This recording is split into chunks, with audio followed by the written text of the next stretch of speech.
naghatid ang Philippine Navy ng dalawang pambihirang sopistikadong corvette ships.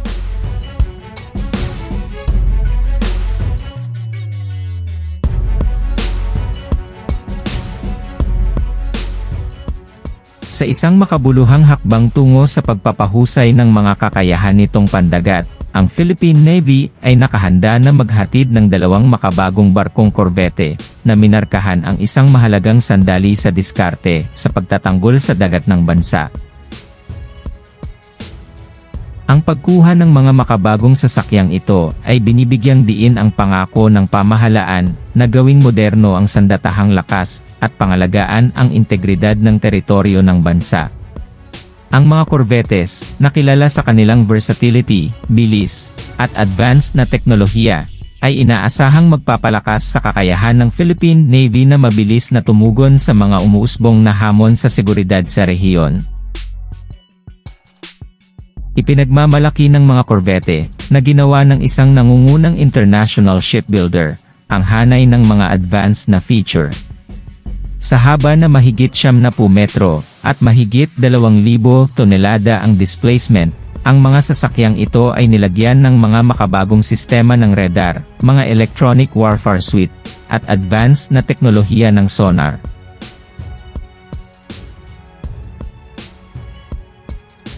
Ang kanilang kakilakilabot na anti-air, anti-surface, at anti-submarine na mga kakayahan ay nakatakda upang makabuluhang mapahusay ang pagiging epektibo ng pagpapatakbo ng Navy.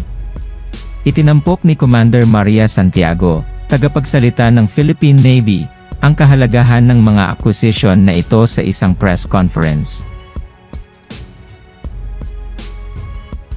She stated, "The introduction of these corvettes is a game changer for the Philippine Navy.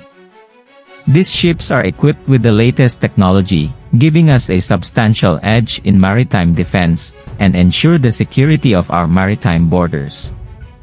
Ang mga sasakyang pandagat ay idinisenyo upang gumana sa iba't ibang mga kapaligirang pandagat, na ginagawa itong maraming nalalaman na mga ari-arian para sa kalikasang archipelagic ng Pilipinas.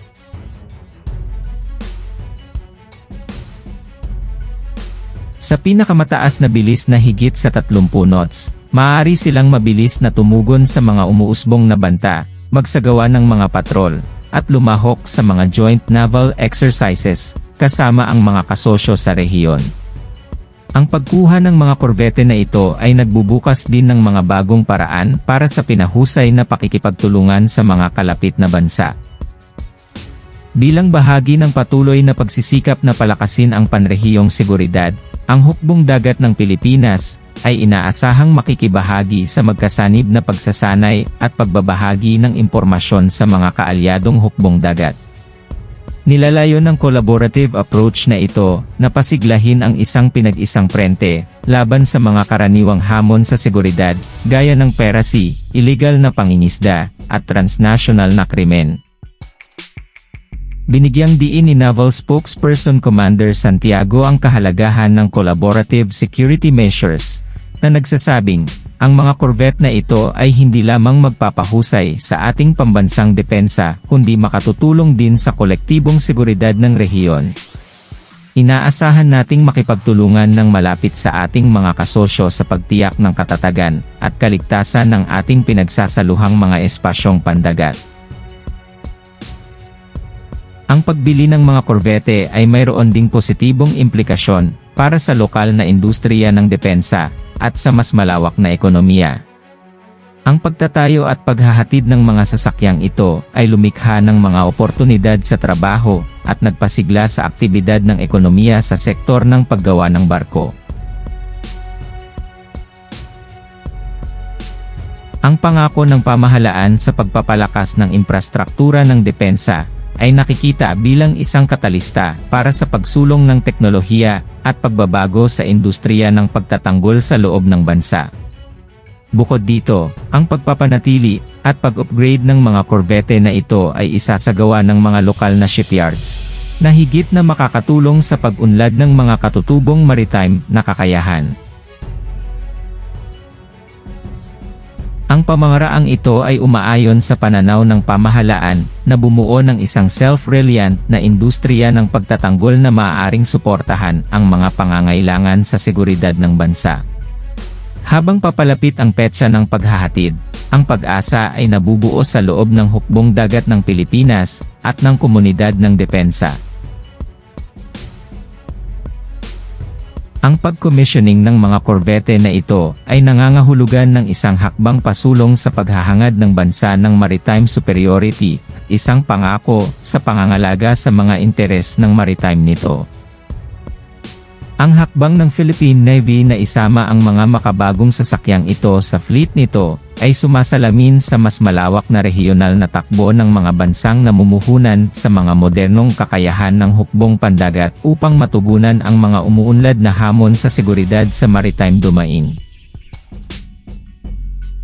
Dahil ang mga korbete ay nakatakdang maging operational sa mga darating na buwan, ang Pilipinas ay nakahanda na igiit ang sarili bilang isang pangunahing manlalaro sa pagpapanatili ng katatagan at seguridad sa dinamiko at estratehikong mahahalagang tubig ng rehiyon ng Asia-Pacific.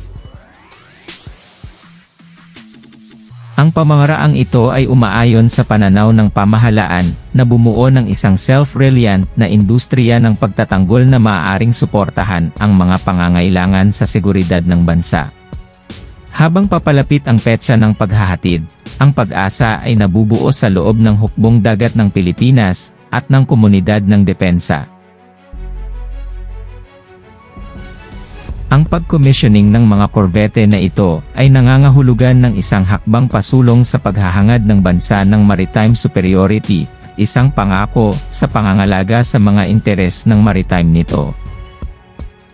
Ang hakbang ng Philippine Navy na isama ang mga makabagong sasakyang ito sa fleet nito ay sumasalamin sa mas malawak na regional na takbo ng mga bansang namumuhunan sa mga modernong kakayahan ng hukbong pandagat upang matugunan ang mga umuunlad na hamon sa seguridad sa maritime domain. Dahil ang mga korbete ay nakatakdang maging operational sa mga darating na buwan, ang Pilipinas ay nakahanda na igiit ang sarili bilang isang pangunahing manlalaro sa pagpapanatili ng katatagan at seguridad sa dinamiko at estratehikong mahahalagang tubig ng rehiyon ng Asia-Pacific.